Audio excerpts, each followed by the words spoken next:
குணமிகு வியாழ குரு பகவானே, மனமுள வாழ்வை மகிழ்வுடன் அருள்வாய். பிரகஸ்பதி வியாழ பர குருநேசா, கிரக தோஷமின்றி கடாட்சம் தருள்வாய் அப்படிங்கிற குரு பகவானுடைய துதியை சொல்லிட்டு, இந்த குரு சண்டால யோகத்தால் மேஷம் முதல் மீனம் வரை இருக்கக்கூடிய 12 ராசிக்காரர்களுக்கும் இந்த குரு பெயர்ச்சி எப்படி இருக்க போகுது அப்படிங்கிறதான் நம்ம விரிவாகவே தெரிஞ்சுக்க போகிறோம். குரு பெயர்ச்சி திருக்கணிதப்படி மே 14ஆம் தேதி நிகழ இருக்குது.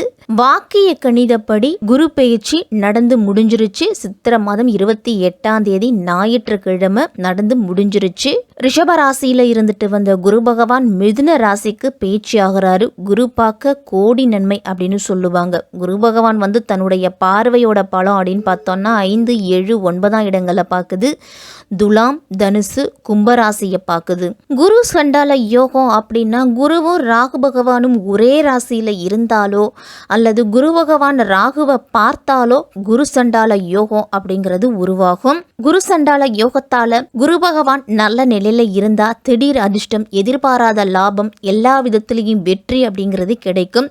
குரு பகவான் சில நேரங்கள்ல வலுவா இல்லை அப்படின்னா எதிர்மறையான பலன் அப்படிங்கிறது கிடைக்கும். ஜென்ம குருவா மிதுன ராசிக்கு வராரு குரு பகவான். அர்த்தாஷ்டம குருவா மீனத்துக்கும், அஷ்டமத்து குருவா விருச்சுகத்துக்கும், விரைய குருவா கடகராசிக்கும் போறாரு. குரு பகவான் அதிசாரமா கடகராசிக்கு செல்லும் பொழுது விருச்சிகம், மகரம், மீனம் ஆகிய 3 ராசிகள்லயும் அவருடைய பார்வை பதிகிறதால உங்களுக்கு அதிசாரமா செல்லும் பொழுது அனைத்து காரியத்திலையும் வெற்றி கிடைக்கும். குரு பகவான் மிதுன ராசியில இருக்கிறாரு, கும்ப ராசியில ராகு இருக்கிறாரு. அப்ப குரு பகவானுடைய பார்வை கும்பராசியின் மீது விழும் பொழுது குரு சண்டால யோகம் அப்படிங்கிறது ஏற்படுது. குரு சண்டால யோகத்தால எப்படிப்பட்ட பலன்கள் கிடைக்க போகுது, என்னென்ன மாற்றங்கள் வாழ்க்கையில வரப்போகுது அப்படிங்கறத தெளிவாவே பார்த்துருவோம். பிறருக்கு உதவும் குணம் படைத்தவர்கள் தான் இந்த மிதுன ராசிக்காரர்கள். குரு பகவான் ஜென்ம ராசிக்குள்ளேயே வரப்போறாரு. இதுவரைக்கும் ரிஷபத்துல இருந்த குரு பகவான் மிதுன ராசிக்கு வந்துட்டாரு. குரு பார்க்க கோடி நன்மை அப்படின்னு சொல்லுவாங்க. அப்ப குரு பகவான் இருக்கும் இடத்தை விடவும் அவருடைய பார்வைக்கு பலன் அப்படிங்கிறது அதிகம் உண்டு. அந்த பலன் அப்படிங்கிறது சிறப்பாகவே இருக்கும். குரு பகவான் உங்க ராசிக்குள்ளேயே பெயர்ச்சி ஆனாலும் குரு பகவானுடைய பார்வையால உங்களுக்கு பலன் அப்படிங்கிறது கொடுக்க போறாரு. 5ஆம் இடத்தையும் 7ஆம் இடத்தையும் 9ஆம் இடத்தையும் பார்க்க போறாரு. 5ஆம் இடம் அப்படிங்கிறது பூர்வ புண்ணிய ஸ்தானம். தொட்டது துலங்கும், தொழில முன்னேற்றம் இருக்கும். பூர்வீக சொத்து சம்பந்தப்பட்ட பிரச்சனைகளுக்கு தீர்வு கிடைக்கும். குழந்தை பாக்கியத்தை கொடுக்கக்கூடிய ஸ்தானம் 5ஆம் இடம்.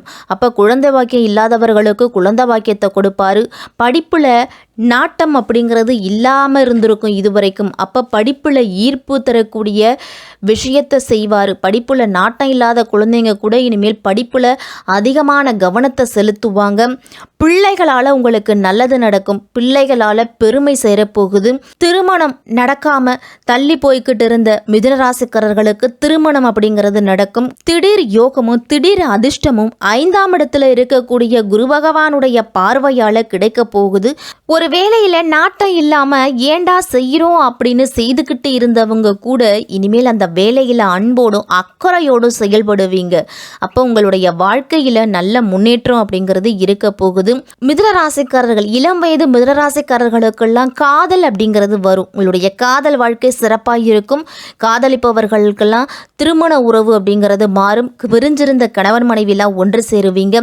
7ஆம் இடம் அப்படிங்கிறது கலத்திரஸ்தானம். வாழ்க்கை துணையை குறிக்கக்கூடிய இடம். கூட்டுத்தொழில், நண்பர்கள், இது எல்லாத்தையுமே குறிக்கக்கூடிய இடம். அப்ப பார்ட் டைம் பிஸ்னஸ் அப்படிங்கிறத செய்யலாம். ஒரு தொழில் செய்துக்கிட்டே ஒரு இடத்துல வேலை பார்த்துக்கிட்டே பார்ட் டைமாக நீங்கள் பிஸ்னஸ் செய்யக்கூடிய யோகம் இருக்குது.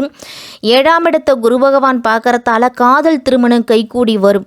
கூட்டுத்தொழில் செய்கிறவங்களுக்கெல்லாம் நல்ல முன்னேற்றம் இருக்கும். தந்தைக்கும் உங்களுக்கும் இருந்துட்டு வந்த கருத்து வேறுபாடு மறைய போகுது. வேற்று மொழி, வேற்று மதத்தினவர்களால் உங்களுக்கு நல்லது அப்படிங்கிறது நடக்க போகுது. 5ஆம் இடமான பாக்கியஸ்தானத்தை குரு பகவான் பார்க்குறாரு. அப்போ முன்னோர்களுடைய சொத்துக்கள், அதாவது பூர்வீக சொத்துக்கள் கைக்கு கிடைக்கும். குலதெய்வத்தோட அருள் அப்படிங்கிறது மிதுனராசிக்காரர்களுக்கு உண்டு. ஆராய்ச்சி படிப்பு படிக்கிறவங்களுக்கெல்லாம் நல்ல முன்னேற்றம் அப்படிங்கிறது இருக்கும். வெளிநாட்டில் போய் படிக்கணும், வெளிநாட்டில் போய் நான் வேலை பார்க்கணும் முயற்சி எடுத்துக்கிட்டு இருக்கிறவர்களுக்கு அந்த முயற்சியில் நல்ல முன்னேற்றம் இருக்கும். வேலை சார்ந்த படிப்புகள் நீங்கள் என்ன படிக்கணும்னு நினச்சிங்களோ அந்த படிப்புல கண்டிப்பாக இந்த வருடத்தில் சேருவீங்க. குரு பயிற்சியால் நீங்கள் என்ன நினைக்கிறீங்களோ அது நடக்கும். படிப்பு சார்ந்த விஷயத்தில் மாணவர்கள் எல்லாருமே நான் டாக்டராக ஆகணும் அப்படின்னு நீங்கள் நினச்சிங்க அப்படின்னா அதற்குண்டான முயற்சி எடுத்தீங்கன்னா கண்டிப்பாக டாக்டர் ஆவீங்க. உங்களுடைய நீண்ட நாள் லட்சியம், நீண்ட நாள் கனவு அப்படிங்கிறது நிறைவேறும். உங்களுடைய ஜென்மத்துக்குள்ளேயே குரு வரார். அப்போ குரு பகவான் எந்த இடத்துல இருக்கிறாரோ அந்த இடம் சிறப்பு பெறாது அப்படின்னு ஒரு பழமொழி, அப்படின்னு ஒரு யோகம். அப்போ குரு பகவான் மிதுனராசிக்குள்ளே இருக்கும் பொழுது குரு பகவானால் என்னென்ன பிரச்சனைகள் வரும் அப்படிங்கிறதையும் நாம் பார்த்துப்போம்.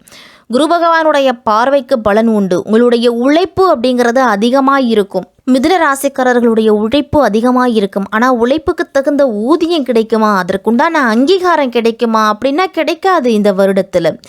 ஏன்னா ஜென்மத்துக்குள்ள குரு வரும்பொழுது வனவாசம் அப்படின்னு சொல்லுவாங்க. இப்போ வனவாசத்துக்குள்ளே நம்ம என்ன கஷ்டத்தில் அனுபவிக்கணுமோ அத்தனை கஷ்டத்தையும் நாம் அனுபவிச்சு தான் தீரணும்.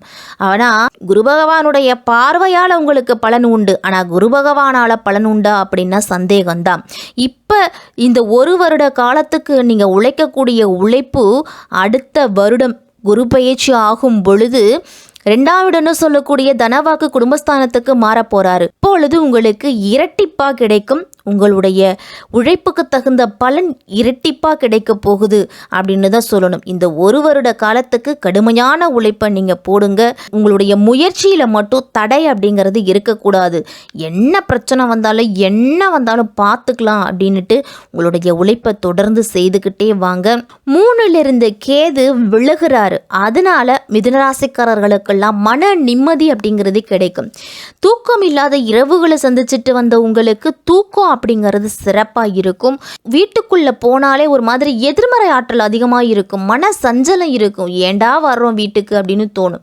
அந்த எண்ணங்கள் அப்படிங்கிறது மாறி வீட்டுக்குள்ளே போனாலே ஒரு மன நிம்மதி கிடைக்க போகுது. ஒரு பாசிட்டிவ் எனர்ஜி உங்களுக்குள்ளே வரப்போகுது.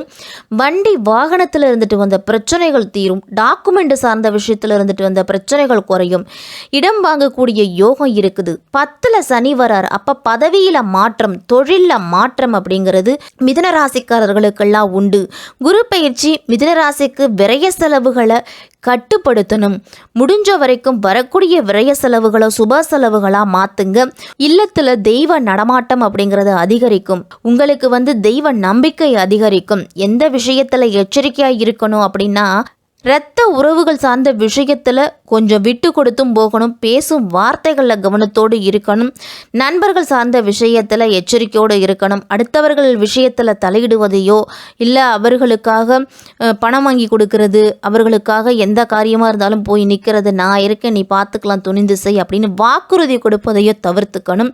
10ல் சனி வரார். அப்போ பதவியில் உத்தியோகத்தில் ஏதாவது ஒரு கெட்ட பெயர் அப்படிங்கிறது வரும். உங்களுக்கு உண்டான அங்கீகாரம் அப்படிங்கிறது வேலையில் கிடைக்காது. வேலை சார்ந்த விஷயத்திலையும் உடன் பிறந்தவர்கள் சார்ந்த விஷயத்திலையும் கவனத்தோடு இருக்கணும். 3ஆம் நபருடன் பேசும் பொழுது பழகும் பொழுது ஒரு எல்லை வகுத்து பழகிறது நல்லது. செய்யாத தவறுக்கு கூட பொறுப்பேற்க வேண்டிய சூழ்நிலை மிதுனராசிக்காரர்களுக்கு வரும்.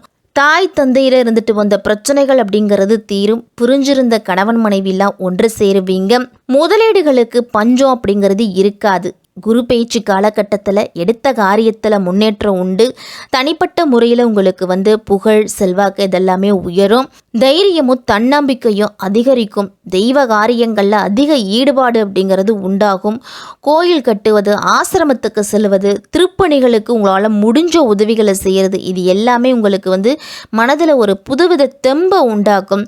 உடல் ஆரோக்கியத்தில் சிறு சிறு பிரச்சனைகள் அப்படிங்கிறது இருக்கும் மிதுனராசிக்காரர்களுக்கு. அப்போ அதில் மட்டும் சற்று கவனத்தோடு இருக்கணும்.